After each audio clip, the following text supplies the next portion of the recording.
Welcome back to Afternoon Live. You know our next guest from iconic movies like Wayne's World and True Lies. She was the voice of Nani in the original animated Lilo and Stitch, and now you can see her in the live-action retelling of the Disney classic. Smoke, Nani!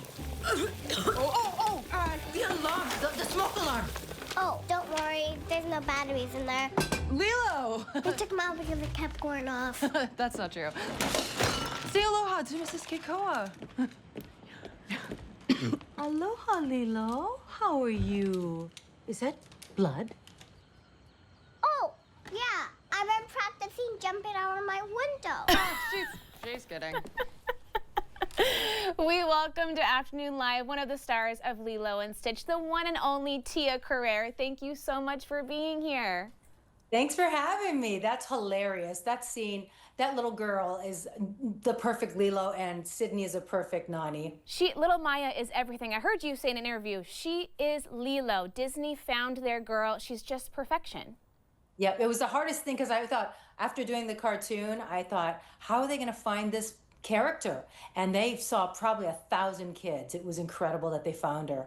I've got to ask you what it's been like to celebrate this retelling, being a part of the original feature, coming back now in a different role. It must have been just you're having the most fun 2025, I think. Yeah, considering the fact that I helped make Stitch a billionaire. Yes, exactly. Maybe he'll buy me my, my little tiki bar in Hawaii or something. That's a good investment, I think. I think it's a good investment. I'll sing every Aloha Friday with, my 2 Grammys. Actually, I'm coming up to Eugene soon. You are. So Tell me more. I'm going to be there September 26th. So if you're in the Portland, Eugene, Oregon area, I'll be up there singing live. That is so soon. We can't wait. Okay, tell me about transitioning into this role of Mrs. Kekoa, because you kind of get to be the tough love voice of reason to these young girls just trying to figure it out.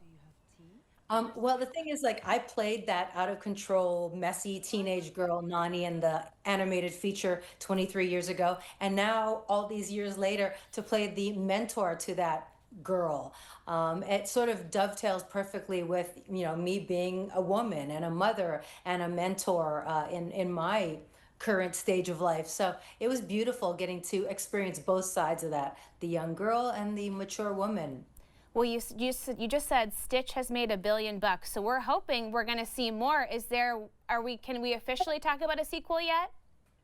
Well, I believe that Stitch was driving around in his convertible car announcing things on his own. Okay. But we don't have a script, we don't have a director, and we don't even know whether we're in it, whether I'm in it. I hope springs eternal, but yes, I cannot confirm or deny the existence of any such project. I love it. We can't wait to see more. Well, Stitch lives on in so many ways. What's it like for you? Because you've done so much voice work as well. What's the experience like? It must be so different working on a project in that capacity.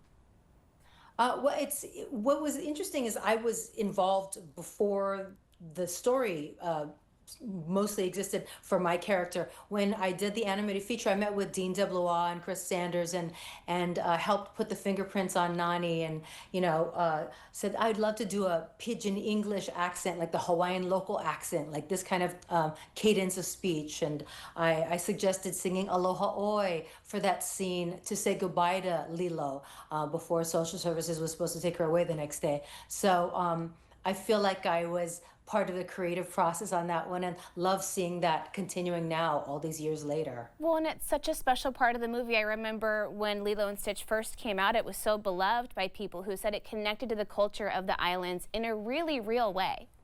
Yeah, I was born and raised there, so I love that they involved me and, other people to be, consultants on what it would be like. I mean, they did a lot of homework.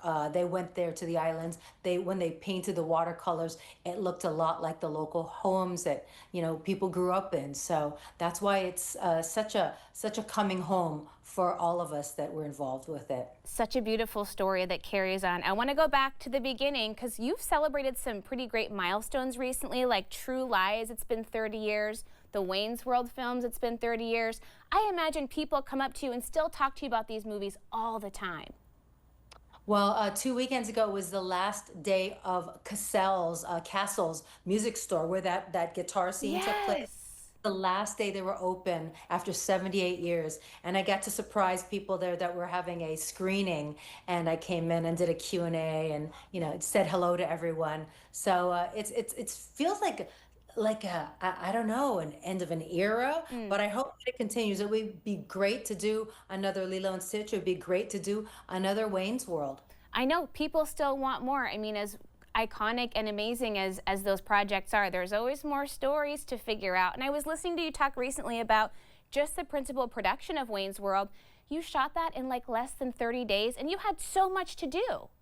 Yes, it was a lot. I had to learn how to play the bass and sing 4 of the songs that were on the soundtrack of the film. I had to learn 3 pages of Cantonese and all the dialogue and everything else. So it was quite a bit of work, but I was up to the task. I was so excited. The part of Cassandra, I knew was a star-making role, and I was there for it, you know? You're always up for an adventure. I saw you're recently working in the Philippines, and you were diving with sharks. You got to tell me about that.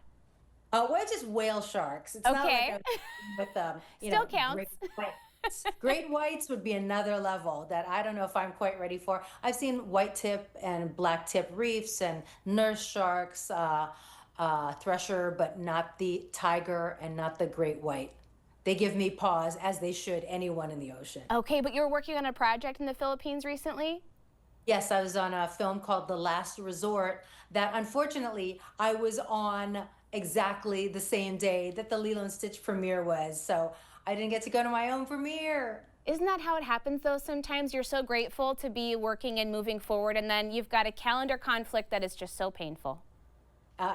Yep. But you know what? Work is work, and you have to show up. It's a great honor to do what I do for a living. So I was happy to have that opportunity. You know, first world problems. I can't make Totally. I'm working on another movie. Yeah. Oh, the tiny little violin in the world plays a sad, sad song for you.